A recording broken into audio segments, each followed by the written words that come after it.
The control panel will provide all of the control and feedback for the 7.0T treadmill.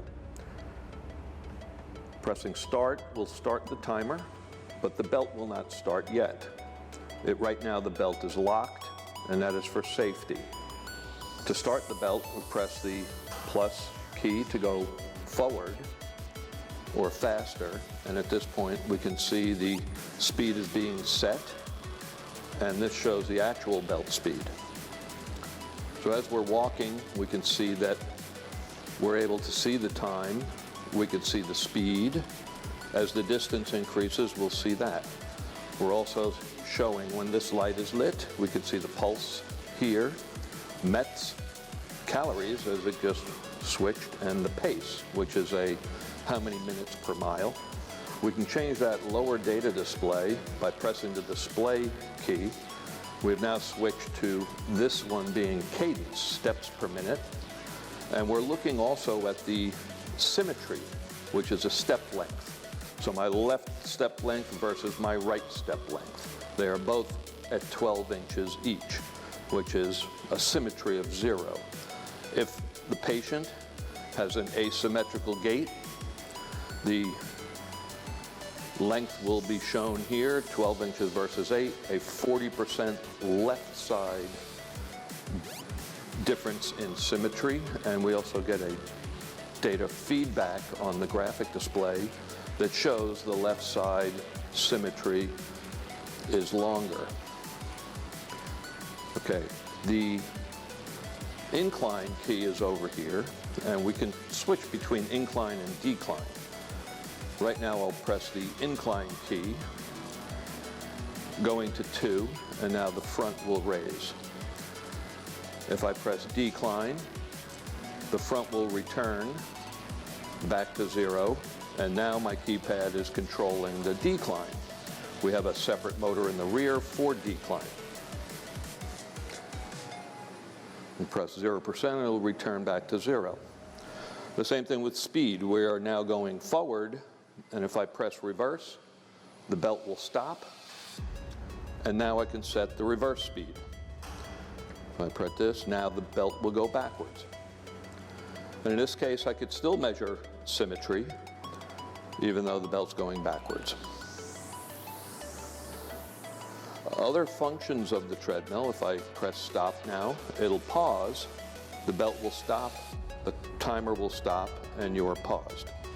To exit the whole program, you press the stop one more time, but at this point, the stop, you can see some of the summary information of the workout. So here we see the average cadence, average step lengths, and average symmetry. Pressing the stop again returns us to the home screen.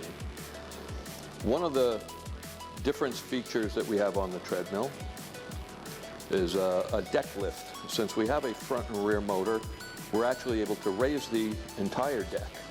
So when I press deck lift, which has to be done from the home screen, I can't do this within a program, I'm able to see the height, and that height indicates the step height from the rear step of the treadmill to the deck of the treadmill. So I can go up or down, so I'm going to increase the height, and I can go right up to maybe 8.5-inch height, which is similar to a stair height. So you can do step compliance for knee patients. You can also do plyometric exercises, and this will go all the way up to 16 inches.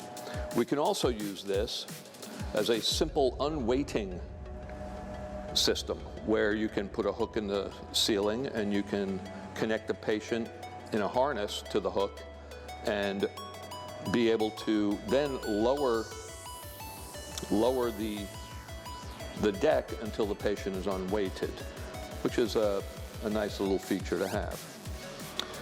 In order to, well, you could also use this deck lift. When it is raised, you can raise it all the way up. So if you need to assist a patient in walking, you don't have to bend all the way over to reach the patient's ankle. You can sit in a normal chair, raise the whole deck up, and you are at a good height for assisting patients. So if I press stop, it asks me to press enter to return the deck, and that is a safety feature. Some of the other features we have here, you'll see an acceleration, deceleration. What this allows you to do is to set the acceleration rate of the belt. So when you press start and you press maybe 1 mile an hour, it's how long it takes to reach 1 mile an hour. In this case, we have it set to speed 1 mile an hour. It will take 3 seconds. We can set that actually down to 1 second, which would be a very rapid acceleration of the belt, and we can adjust this all the way up to 1 minute. Therapists like this to get unfamiliar patients used to walking on a treadmill, where you can slowly raise that speed up over 30 seconds maybe to the set speed, so it's not making such a rapid change in speed. So, okay, so I've set the acceleration. Now I can set the deceleration, which is the slowing down, and that also can be set from here, and we press enter. So now we've sort of covered most of the unique features of the console. We do have some basic programs. We have a symmetry program, which really is just setting up so you can read the symmetry. We have a VO2, it's a sub-max VO2 test, a heart rate control test, and then a few fitness programs, interval, plateau, and then we also have a facility key where you're able to create your own program and save it for your facility.